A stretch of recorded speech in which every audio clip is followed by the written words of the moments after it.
Welcome to Transformation with Martine. Martine Emmons is a transformational life coach who broke free from childhood abuse, sexual trauma, and overcame cancer to become a powerful force of healing and hope for others. Martine describes traumatic events as fierce emotional tsunamis. They can leave impending doom and destructive tidal waves of emotions that hit you when you least expect it. Martine helps her clients dive into the depths of their trauma and pain as she stands fiercely advocating for them to shine a light on those experiences and find the lesson in the pain. She serves as a beacon of hope that guides you to see the strength, lessons, and purpose that can be born from the pain. You can feel alive with purpose again when you awaken your dormant strength, step into your power with a sense of peace, and discover a new wave of hope with the right tools and support. Martine and her guests are here shining their lights today through empowering stories of hardship and transformation to inspire you to find hope and to see that there is a beautiful blue ocean of serenity, happiness, and fulfillment in your future.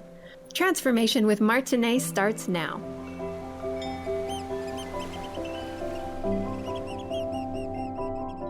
Welcome everyone to Transformation with Martine. This is where we conquer everything and compromise nothing. We have a special show today. I've been so excited about it. I've been up since 4:30 every morning for the whole week. Thank you, you guys. I've been totally excited because I am, as everybody knows that has seen the show before, just passionate about people overcoming whatever that has come on in their lives or just struggles they've had or anything. I am all about the resilience of the human spirit. And my guests today, they all have a story of overcoming as well. But our focus today is on pride and what it means to them, what it should mean to the community. And well, to me, I'm the only straight one here today, besides our producer, but I want to know. I want to be educated. I want to know how, I just want to know more. Let's just put it that way. My guest today, Erin Baker, we've been in the same community for years, and we actually live an hour apart. Pretty cool. Yep. And Coach Jason Galvez, we have known each other for quite a while now too, and he has been on the show before. Matt Gill and I have been in the same community as well. We've never really touched base on a personal level, but in the same Lisa Nichols community. And Alan Smith and I are recently connected, and he's been on the show as well. Welcome, all four of you. Thank you. Thank you for having me. Absolutely. If I get anything wrong, Erin, I know I just made a mistake. I'm sorry. I'm learning.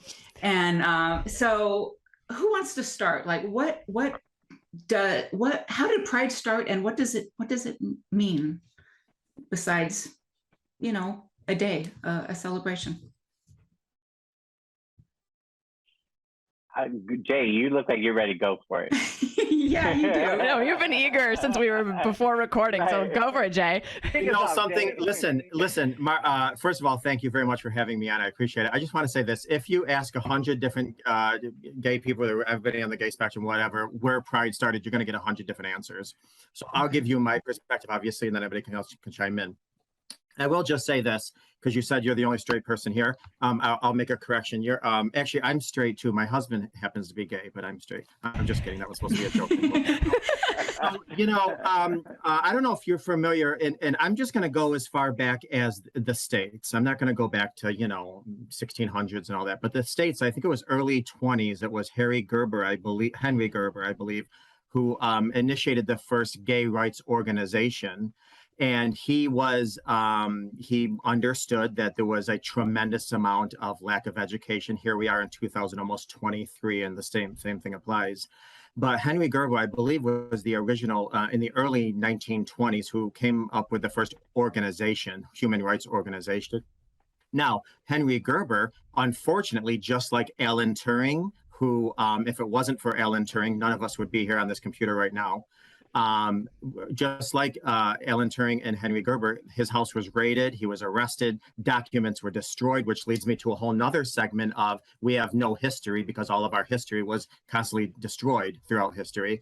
Anyways, then it goes into, so that's really where you can say the gay rights movement or public movement, say, happened. Now, for the young people watching, obviously there's Stonewall, where that was in the 69, where again a lot of people will debate how it all started, but I think it was a combination of a lot of things. Judy Garland's anniversary, funeral that day, and she was a big gay supporter. And just people just having enough that I can't go out and have a beer after work without getting harassed, mocked, ridiculed, abused, beaten with a baton, arrested, my face in the paper, and my job lost because I want to have a beer after work.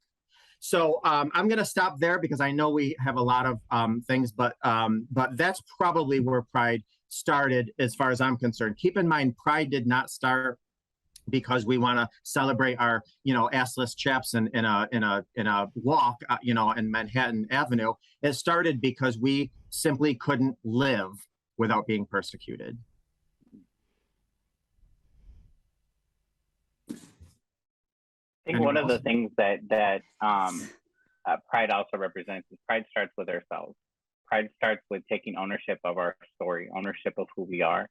In a space, it's really interesting. In the line of work that I do, I work with those that are part of the older generation, and then I also work with millennials. And in looking at the two dynamics of the two, one, the millennials have permission to tell their story. They have permission to be themselves today, more than we did, more than those before us ever had access to being themselves. We were never grown, we were never given the opportunity to show up as ourselves and be ourselves.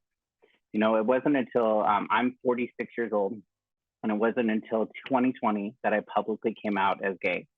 I've traveled the world. I've touched over 40 million people worldwide. I've traveled teaching people how to love themselves, teaching people how to accept who they are, but I would dance around the subject.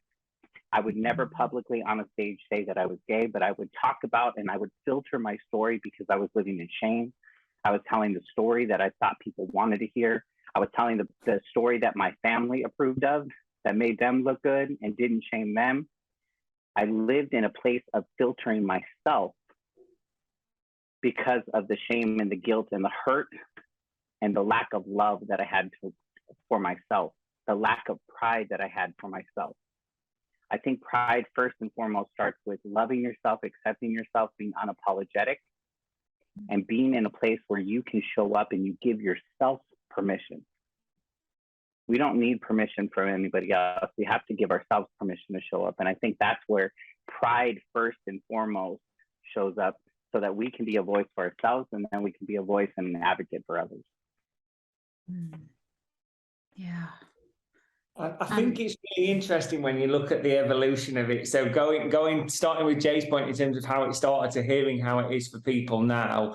But I still don't think it is that easy for younger people. I think I came out over 20 years ago, and I do think it probably is a lot easier now. It's a lot more accepted now. But I think there's still something around the unpredictability of how people you love and care about will react at that point of coming out. And it almost at that time doesn't really matter. They have no point of comparison, I suppose. So they live in today's world, and you see gay people on TV more, and you see gay people out and about more, able to be open. But I think it's still a very difficult thing individually for people to come out. And I do think whilst the intention of Pride's changed, and some of them are very much about the chaps wearing parties, some of them are that. There's Prides everywhere now, which is great. But I think whatever it means to you, it gives people somewhere to be around like-minded people. It gives a safe space, and it still should be considered a celebration for those that are able to go enjoy. It is actually Manchester Pride this weekend where I live. Woohoo! 4 days of it. Oh, I think what you're hitting on, Alan, is so important. I think especially depending on what circles you're in, there's this question of why do we still need pride, right? Isn't it just okay to be gay? And I just want to start with what Jay said. We've only had a gay rights movement for about 100 years, but I grew up in the 90s, and all of my favorite movies, and it's really poignant right now, League of Their Own just re-released a TV series that's actually telling the queer history of the Women's Baseball League.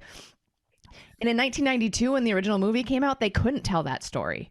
And in 1991, when I watched Fried Green Tomatoes, my favorite movie, they had to hide that it was a queer relationship, right? And so we're not that far away from complete erasure, and it's not as okay still. I think I work with clients who are younger, and it's still not okay to live out loud. So I just want to say that where pride comes from something very, very recent. And the reasons it started are still the reasons we need it today, which is we still need to be able to live out loud, and we still need to remember that that's only been a fraction of human history.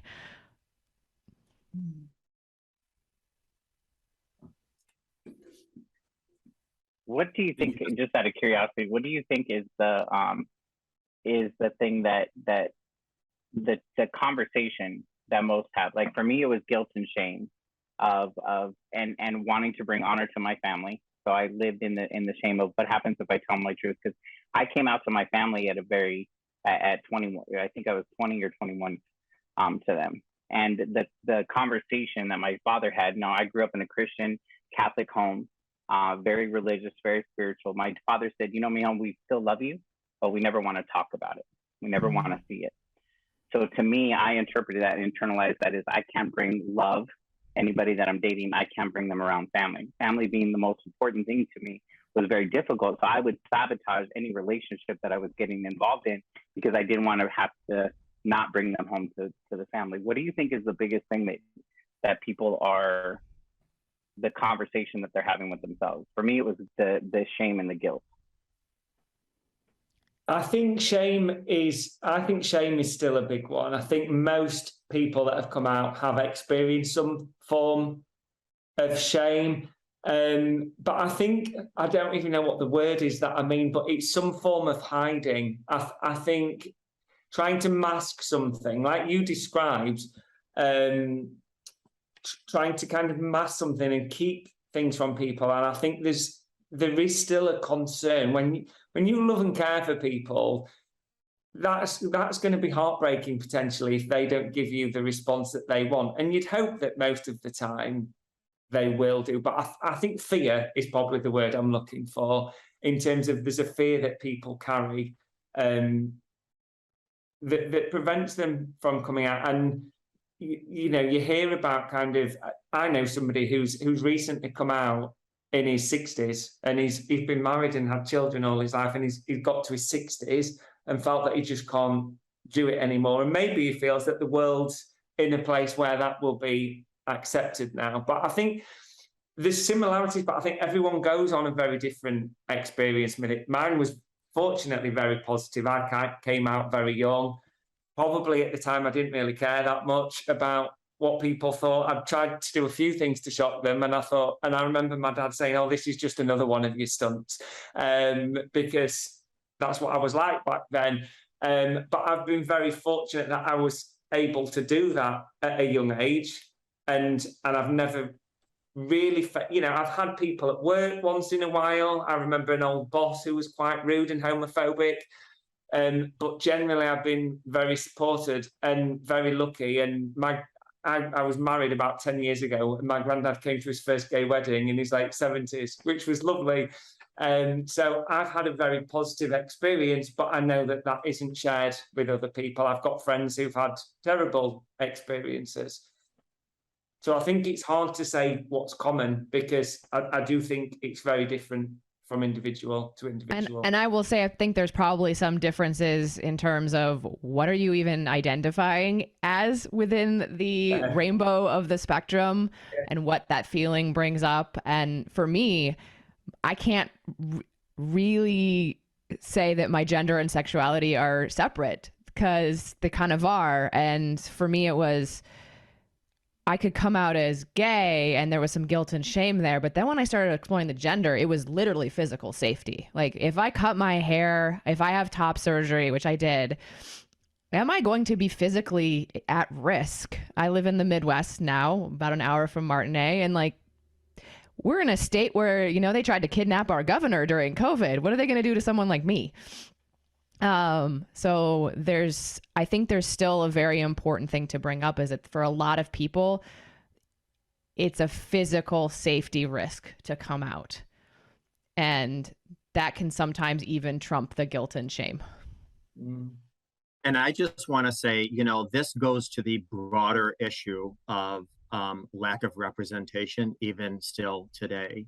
You know, and I hope we don't, I'm just going to be honest. When we go to DC, and I was there this past weekend, we got history of women rights, history of Black rights, history of Native American, history of you name it, a line for the gay community. I mean, you know, if all you are is that pedophile hiding in a corner waiting for a child to come by so you can snatch him up, you are invisible. You are, that's all. And I think when we have, you know, you think of the March on Washington, the first person you think of is Martin Luther King. But does anybody realize that Bayard Rustin's the one who devised that march? The first thing you think of when you look at Duke Ellington is he was such a brilliant person, and he was, there's no doubt. But Billy Strayhorn wrote over 90% of all of his hits, who happened to be gay. So, and Bayard Rustin was openly gay. But so I think, you know, going back to Erin's point is that, you know, even television shows, like they're repressed, suppressed, in the background, don't talk about it. One of my big problems in today's culture is there is zero gay history taught in our schools. And if you bring up gay history taught in our schools, the first thing that's mentioned is, I don't want pornos in my school. Well, your reaction to that tells me we need gay history taught in our schools. So I just think, you know, one of my proponents, and, you know, I think it was Matt who was talking about, I was raised in an extremely conservative, born-again Christian family, tongue-speaking, demon-delivering, you know, family. I am a proud Christian to this day. I did not let go of my faith. I happen to be Christian. I happen to be gay. The two are not mutually exclusive. But I think a lot has to be done in our churches, and a lot has to be done in our schools. That's going to eradicate a lot of the shame that people in the gay community often feel. And I just want to highlight something that's so important is that the association with gay is all about sex, right? And a lot of the questions I'm getting about the don't say gay law in Florida are, well, we shouldn't be teaching sex ed to our younger kids. I'm like, that's not what little kids are thinking about. They're thinking about love from mommy and daddy. And we're teaching them that there could be mommy and mommy, or daddy and daddy, or whatever you want to call a parent that's non-binary. And we still have a huge upward battle because for some reason we have been hypersexualized, and that is all we are about, and forgetting that this is about all of our humanity, not just a physical thing.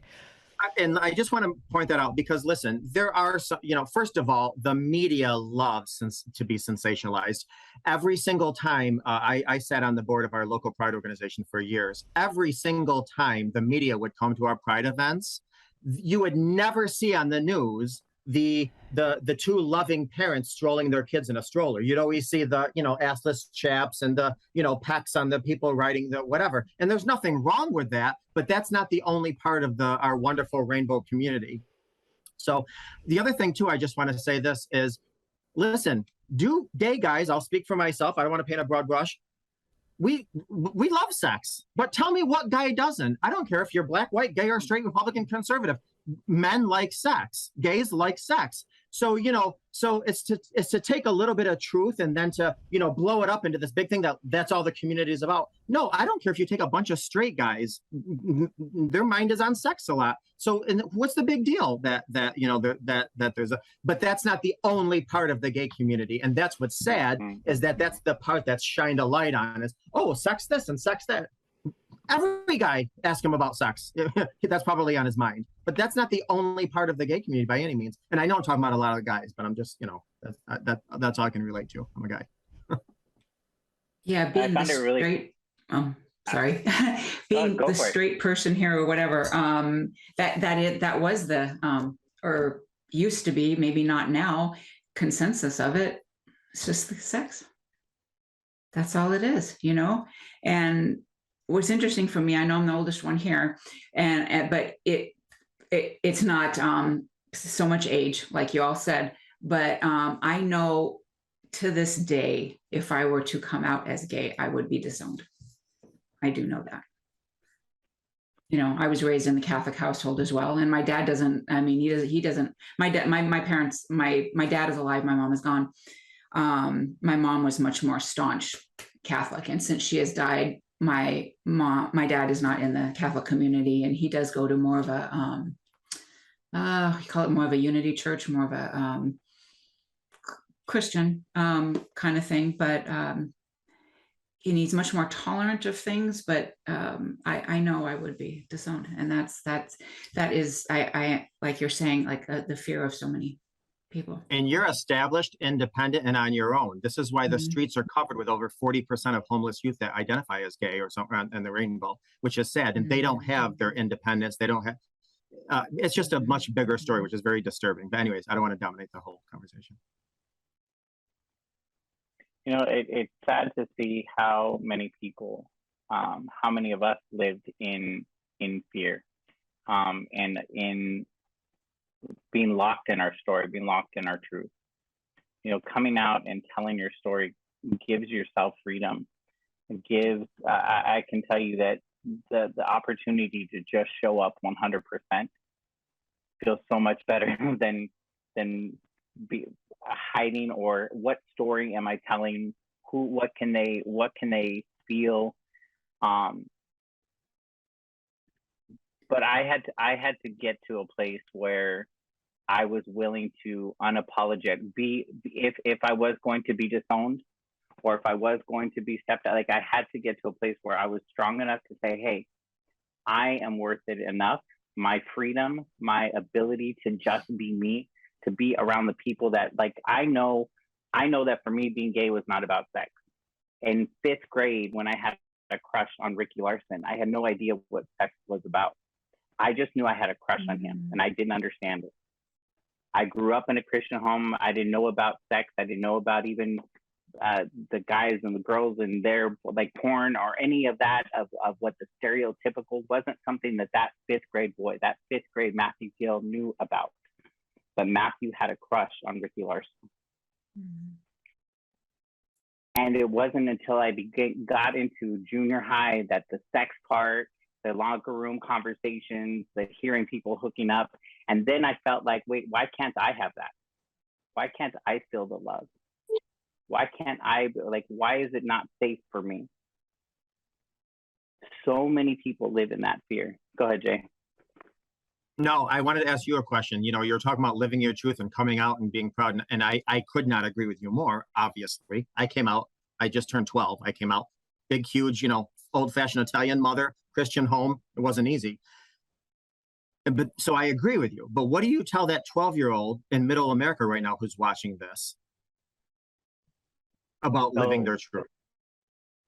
So one, I think safety is always a factor. To Erin's point, it is unsafe for some people to show up and to be real.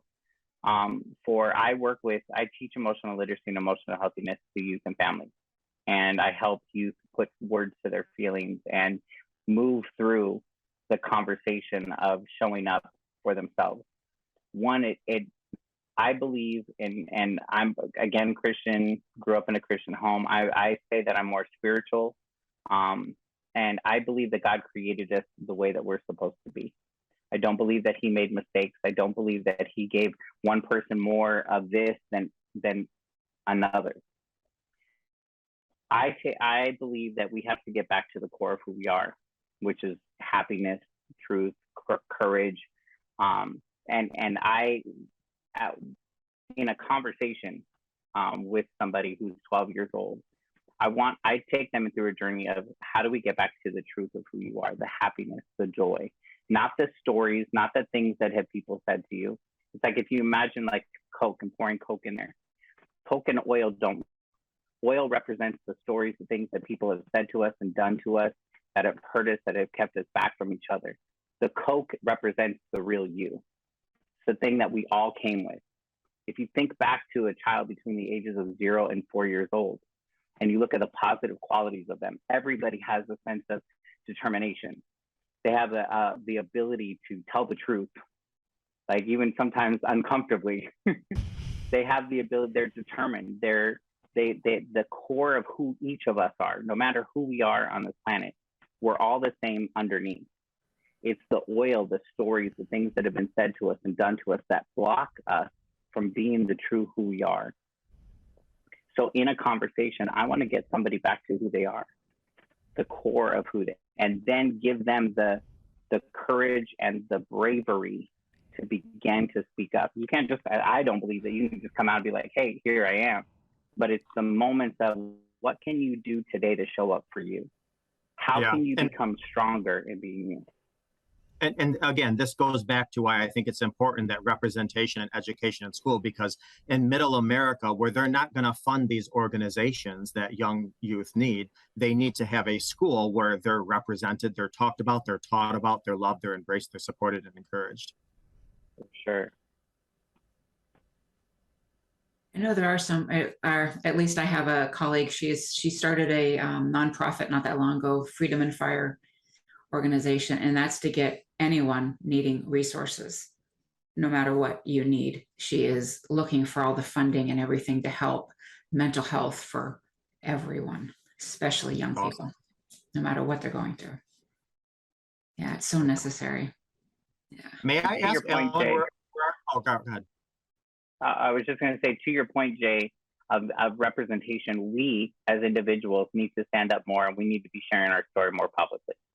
That's how we create more representation. We have to show up. We have to stop depending on everybody else to show up for us, and we have to begin to tell our story more. We have people that are following us on social media, that are following on TikTok, that are following all these different platforms that are fun to play games and to do these dances. But the truth is that you have the opportunity to be stumbled uponable in the world. You have the opportunity to make a difference, and we have to talk more. Thank you for putting this platform together so that we can share our stories and more people can hear different segments. But it's our responsibilities to show up more and to tell our story in our business, in who we're doing on social media, in every type of message and any interaction. One of the things that we say here at Do the Damn Thing is connection is currency.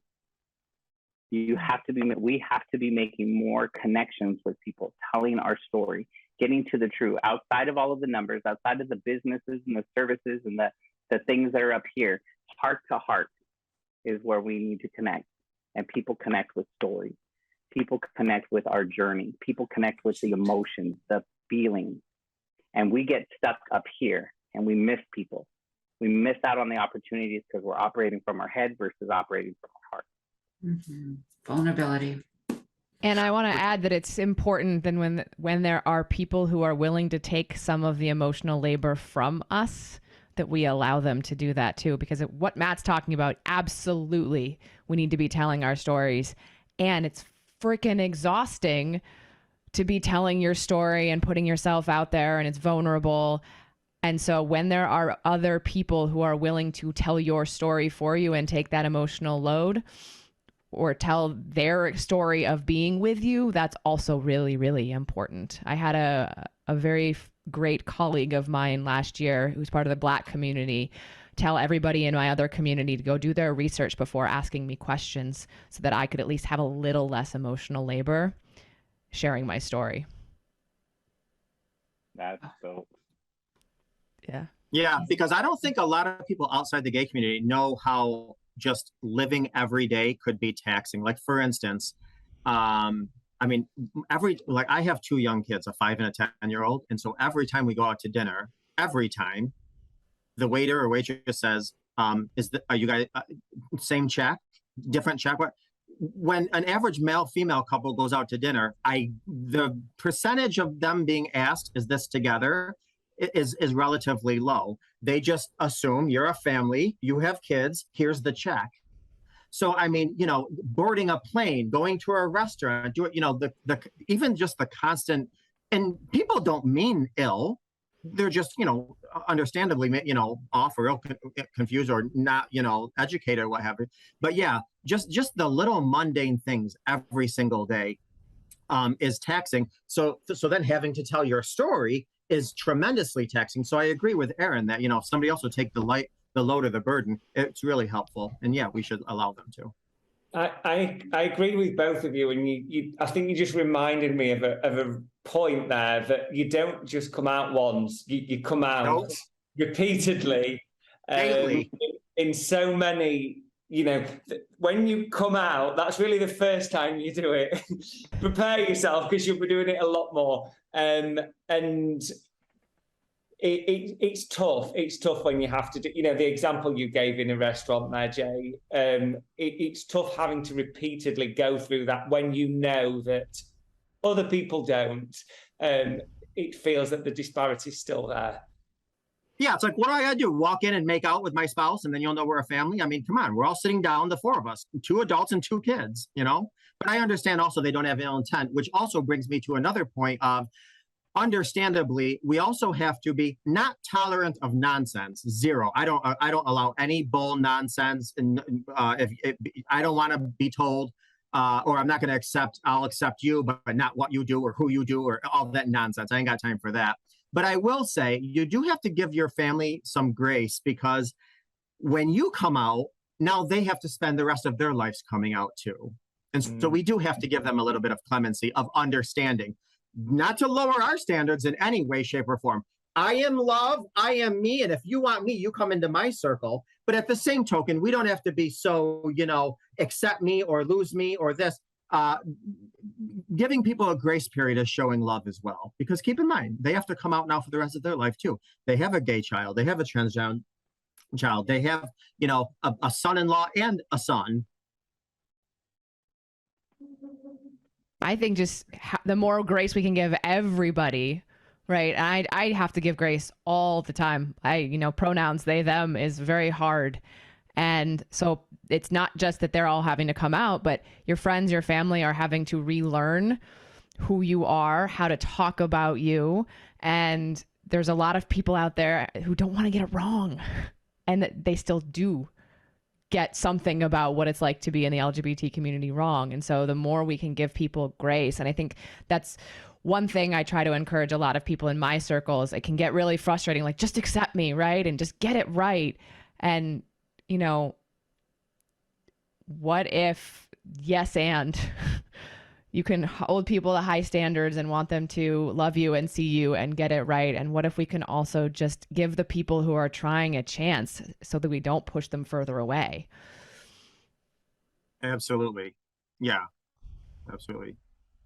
If we want to expect tolerance, we have to show tolerance. Yeah.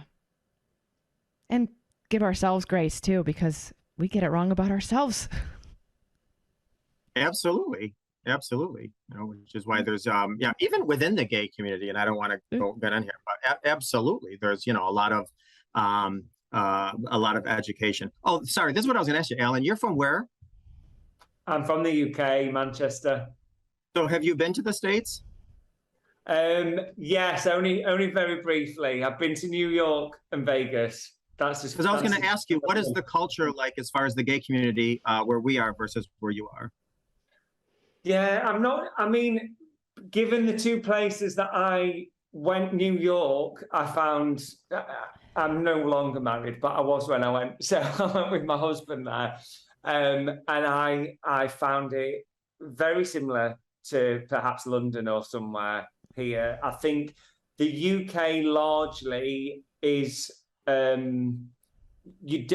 think probably what I hear the difference when I'm hearing you talking about the States is there's regions in the States that you just wouldn't feel safe and comfortable. I don't think you find that in the UK.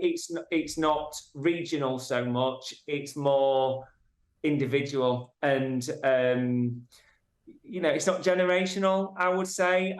I think some of the older generations actually are more easygoing about it. It's a very individual thing. I think there's certain communities that struggle. Religion comes into play, certain religions, I should say.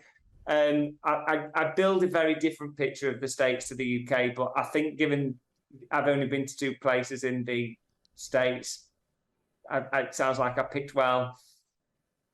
Mm-hmm. Oh yeah, absolutely. Yeah, I am it's sure. there's a huge difference. I've lived in San Diego, Austin, San Francisco. Now I'm back in the Midwest in Ann Arbor, and there's just a huge difference between each city in terms of tolerance and out loudness um and even just whether or not it's easy to find a gay community, because in some places actually it's so okay to be gay, it's actually hard to find community because there's not like a gay community center or a gay bar or something like that. It's a very interesting difference across different locations, I'd say. I just wanted to say that I think, like Erin was saying, most of us, or straight community, we want to understand. And there's just been little things for me, like just going somewhere and like commenting on somebody's wedding ring, like, oh, wow. I didn't even think about it. It's just like, oh, wow, he must love you. And she's like, well, actually, my wife. I didn't think about it, but I'm trying to be just more aware that, I probably should have thought before I said that. Just thinking, awareness. I just want to reassure you, Martine, that even those of us who've come out, we still are so steeped in heteronormativity and gender roles that I do that all the time. I see someone and I just assume one way or another. And so that's, again, going back to giving people grace. We got to remember, even within the community, that we live in a heteronormative soup. And it's okay that all of us get it wrong. Thank you. You're welcome. Yeah. I was going to say something else too, and it just... Sorry, I stole it.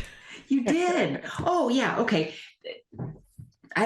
This sounds lame, and like I should have done my research or whatever. Is there a difference in divorce rate? There is some research. There is some research out there, and I could probably find it. Because I remember reading it recently and being shocked that it was not what I expected. But I don't want to quote it. There is a difference in divorce rate. I think LGBT people tend to stay together longer, but the recent research showed that women were actually divorcing more, which surprises me. So, yes. But yeah. Is that, am I, no, I'm not making that up, right? From what I read, again, what's sad is that the gay community, and I use the whole rainbow community, you have to, we paved our own way, and we're still paving our own way. I'm married. I'm happily married. I'm going to be married this November, 21 years. I've been married 21 years.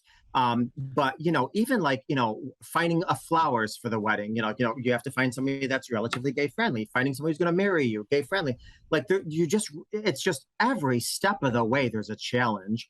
And so I think, when I see a gay couple who is together or married, they like the amount of struggle and difficulty and work that goes into just simply maintaining a relationship, because there are so many outside entities that are trying to tear you apart, let alone your own stuff you're trying to work. Every couple has issues. Every couple has issues they're working on. So imagine you have just as many issues as the person next door, but tons of society issues as well. So, like, to me, when I see gay couples thriving, gay people in general, they are all heroes to me, because they are they are a bunch of beautiful fish swimming in oceans all alone. They're just not heard about. They're not understood. They're not talked about. And it's a very difficult world. I remember writing into, I think it was PBS one time, and I said, you guys have characters with disabilities, characters where this was Sesame Street, characters where fathers are in jail and prison. Why are there no parents of the same gender? Like, how many millions of kids live and are watching your show that have same gender parents? Like, can we represent them? So I'm going to always go back to this representation thing, but I'll stop there. And representation is super important. Like, we have to see people that represent us. from growing up as kids. Kids need to see that's how we normalize. That's how we bring it more into conversation, so that they see themselves. And I am, even in television, we're looking at Mexicans on television in the movies, like, I needed to see that it was possible for me. Wow, if I want to be an actor, I can go to Hollywood and I could actually do something.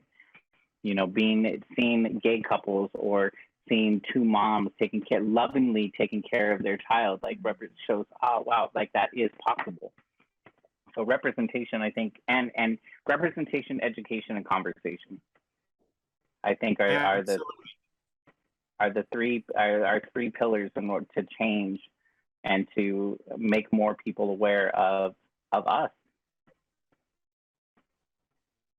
And I just want to say this, we need the organizations, the representation in magazines and television, on film, and in schools, because I will say this, unfortunately, unlike any other minority, gay kids can't come home to a relatable parent if they're bullied. I mean, if a kid goes to school and he happens to be Jewish or Black or red-haired and get picked on, he can go home to a parent who's going to hug them and say, I understand, I was you once, and I did. A gay kid, 9 times out of 10, can't go home and say the same thing. And if they do, they're in fear of being thrown out of their house.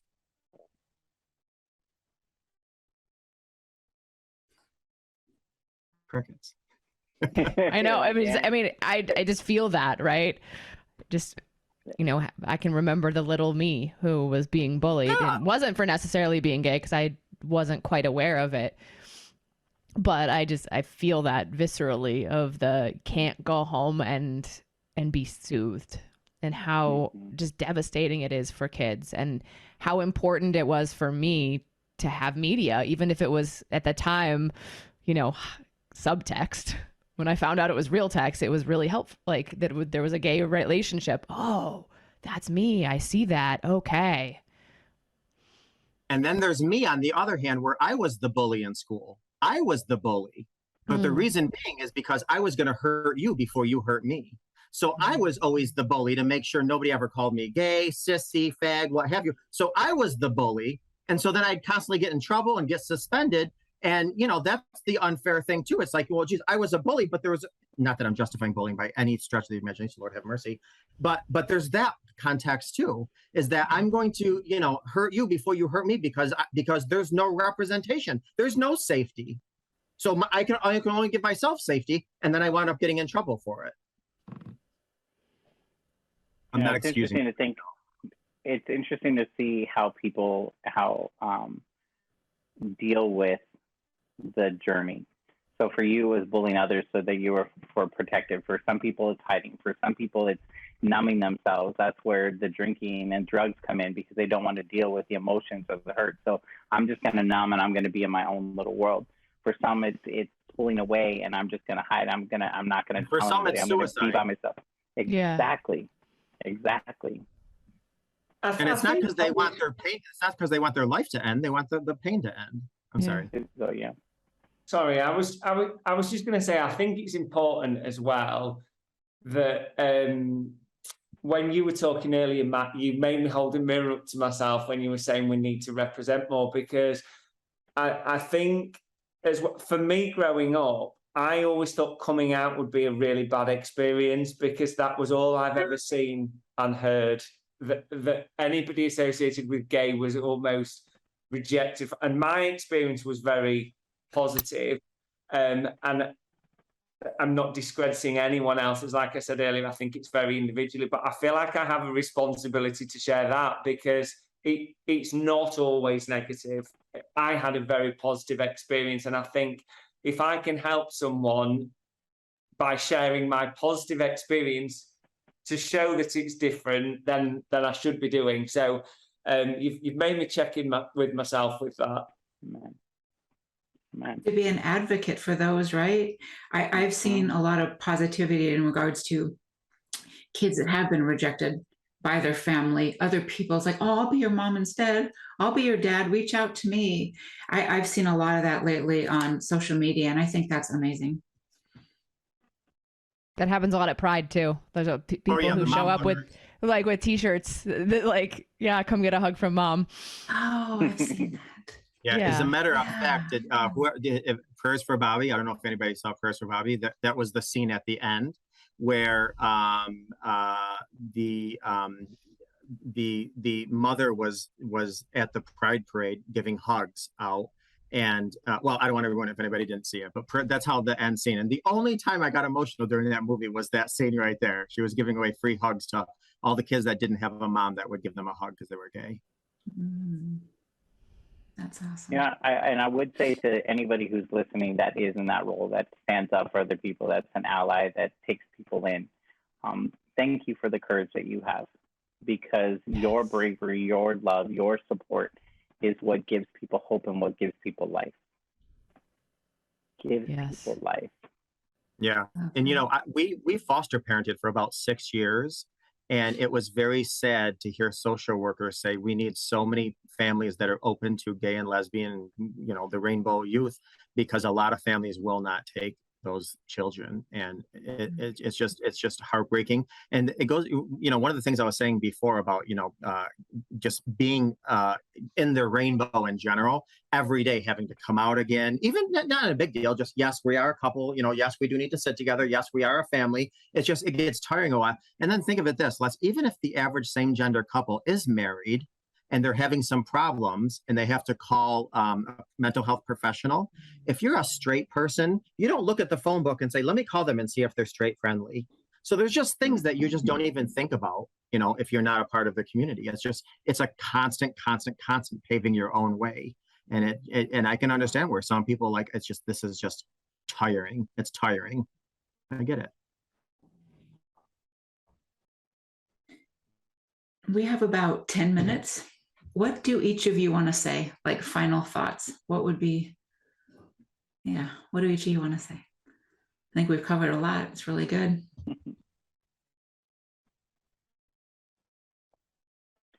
Alan. I would say, I'll jump in.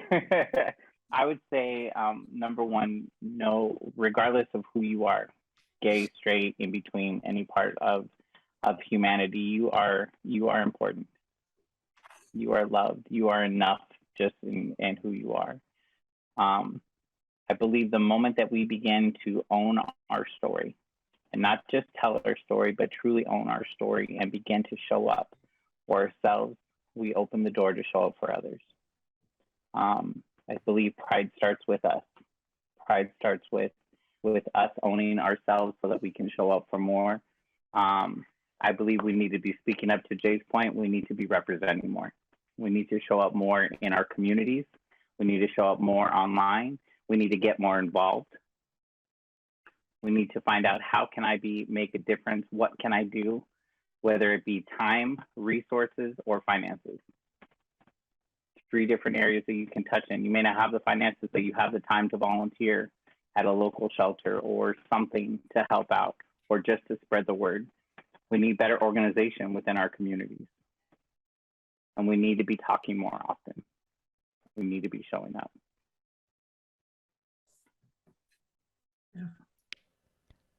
I want to say that, you know, LGBTQIA, there's so many identities. We are a diverse community. We are not a monolith. And I want to say to anyone out there, there's so many different identities within the community, and there's no one way to be a gay person or a lesbian or a non-binary person or a trans person. And even within some of these things, there's big spectrums. Like in the asexuality spectrum, I've learned about 20 different words for different forms of asexuality. So whatever you're feeling is your truth out there. If you think you're alone in it, you're not. You will find other people with your one weird thing, and that your one weird thing is enough, or multiple weird things. I have multiple letters that I have for me, right, in the gay community, and I keep adding to them, and it's just one more layer of beauty for me. And so for whoever else is out there, if you have multiple identities and multiple layers and they seem weird and off, you belong.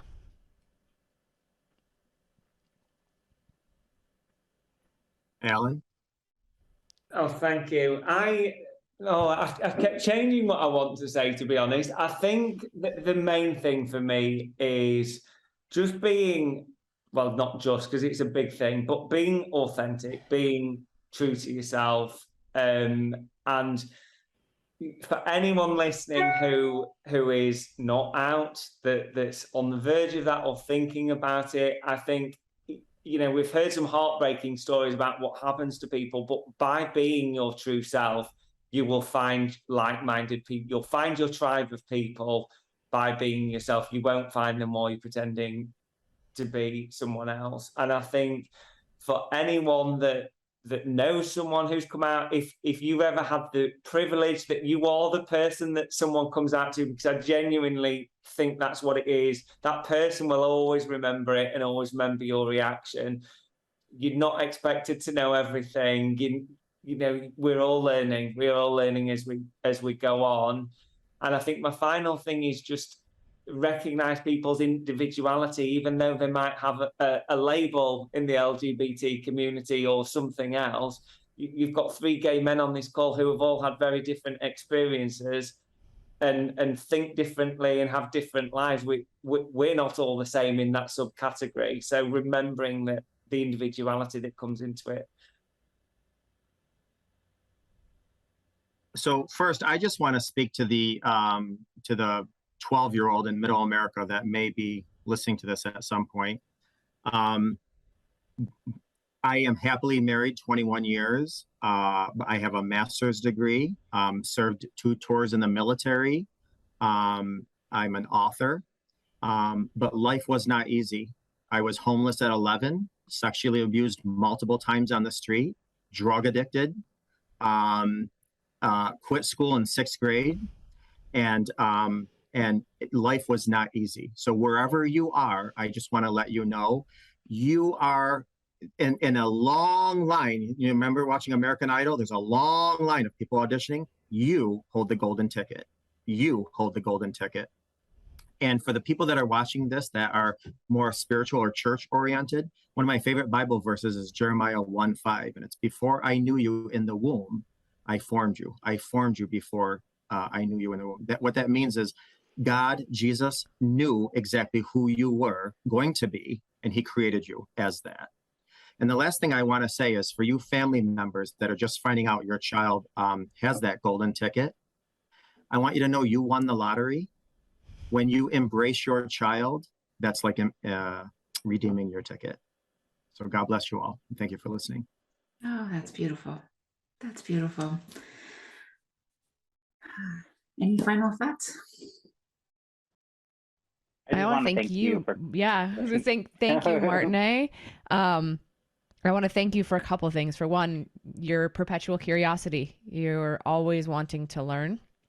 And I actually also want to thank you for bringing a diversity of voices to this. I mean, oftentimes a gay pride show will have a single identity represented. And we've got, just in hearing Jay's story, we've got a whole lot of different representation with race, socioeconomic background, trauma history, location, identity. And so I just want to thank you for bringing all of us together to share our perspectives, and for letting us just kind of riff on a show and not really having an agenda other than to learn. Oh, we all have an agenda, you know that. No, I'm just kidding.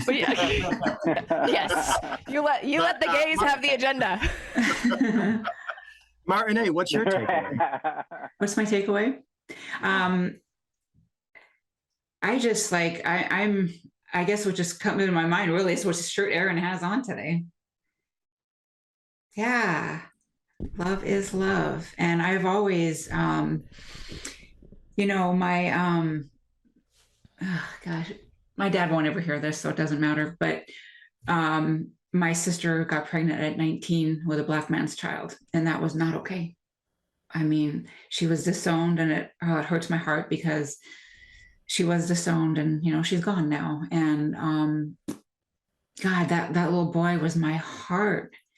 And I've just been on this like kind of passion journey that, gosh, it doesn't matter what our preferences are, our skin color is, or any of these things. I mean, we're all human beings, and we're all deserving of love. It doesn't matter what we believe, or I want everybody to have that. And I am passionate about foster children, and I would take in a child. I don't care what's going on. Yeah. Yeah, that's love. Just real quick, I just want to say, for everybody listening to this who happens to not be of the gay community, I just want you to think of this. If you are on your deathbed, and the only choice is a blood transfusion, and with that is certain life you will live, do you really care if that blood comes from a Black person, a gay person, a transgender person, a left-handed person, a conservative, or a liberal? Yeah. No. And it just goes back to what Matt said. Until we're age 4 or 5, we're all just the same. Brave, courageous, determined, curious truth tellers who then get all these layers of different beliefs put on us. Oh my gosh, yeah, because I can't remember which one of you said that. It's like, when we are little kids, just a little bit more on that. It's like, we don't think anything of it. We're friends with everybody and we love everybody. We don't think anything else. Yeah. Yeah, which is why when you tell a child, hey, Uncle so-and-so's is your uncle's boyfriend, you're like, okay, wonderful. Can I have an oatmeal cookie? Exactly. Right. Exactly. Thank you so much. Everyone, thank you so much. It's been an honor and a privilege to share this time with you. And thank you all listeners out there. Please share with your friends the show, and we'll see you back next week.